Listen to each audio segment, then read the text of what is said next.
Hey, Google, I got this really weird pimple on my chest that doesn't seem to want to go away. Any idea what that? And I'm dying. I figured. This world is an incredible place, filled with resources that we can readily turn to get the answers to a number of pressing questions. Where did you get those clothes? At the toilet store? Yet when it seems to boil down to it, the vast majority of us seem to turn to one place and one place only: Google. And while Google is incredible, especially at delivering us the answers we're looking for very quickly, it's also a little bit scary how much we turn to it for. Don't remind me. And that's why I put together this list of 6 of the most commonly asked questions that we pose to Google, what I believe they say about humanity, and ultimately why I think we need to stop turning to Google for questions of this nature. It's about damn time. Coming in at number 6, searched over 14,000 times per month, is which celebrity do I look like? Well, it's great to know that I'm 80% Matthew Broderick, 15% Michael Cera, with a dash of Chevy Chase. Ultimately, what concerns me about posing this question to Google is that it further perpetuates the whole idea of comparison. And we all know that social media alone is already a cesspool filled of comparison. It's frustrating.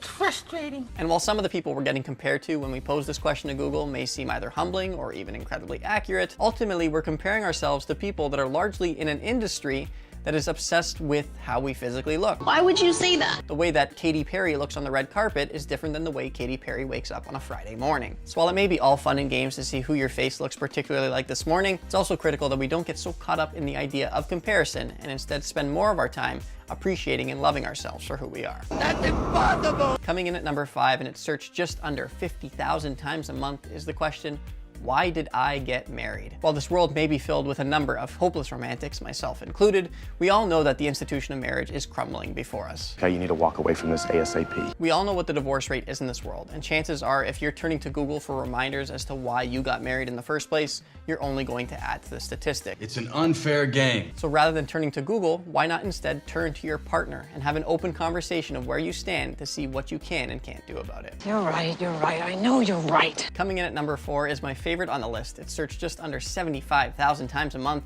and it is the question, who unfollowed me on Instagram? There are no judgments made. Why I thought this particular question is of interest is because it shows just how personal we take the whole idea of how many people are following or unfollowing us. That's never a good idea. If we need to go that extra mile to figure out who that one particular individual that was following us yesterday that is no longer following us today is, just to make ourselves feel better about who we are and how we present ourselves, Yeah? that is some serious self-consciousness that we all need to look into and move beyond. No doubt in my mind. Number 3 is searched over 135,000 times per month, and it is how to make money online. And what's particularly concerning about this to me is that we seem to still have this whole understanding that making money online is an easy way to get rich quick. I don't have any money. Building up a subscriber count on YouTube or starting a website from scratch that starts to generate high traffic amounts are things that are not easy to come by in this world. So rather than seeing the people who've done that as people who've gotten rich quick, instead appreciate the effort that they've put in and realize that you'll need to do the same if you want to get the same results.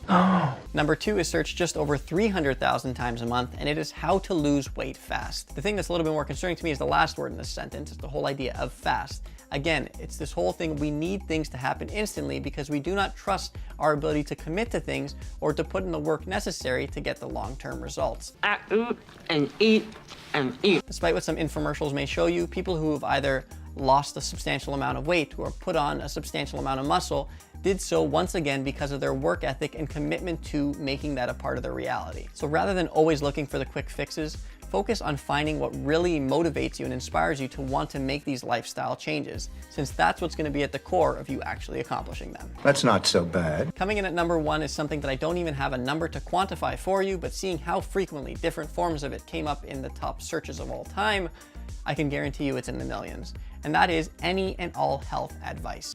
Excuse me. While Google can be great at providing you some quick answers to this, for the most part, it is also really great at overblowing things and making you feel as though you are dying even when you have the most simplest of ailments. There are plenty of people we can turn to in this world, both in the Western medicine, alternative medicine, whatever medicine type of realm, that can provide us the answers we're actually looking for. And Google isn't one of them. Agree to disagree. You can watch my most popular video of all time by clicking here, or you can press subscribe to see more brutally honest personal development content for those who actually want to change.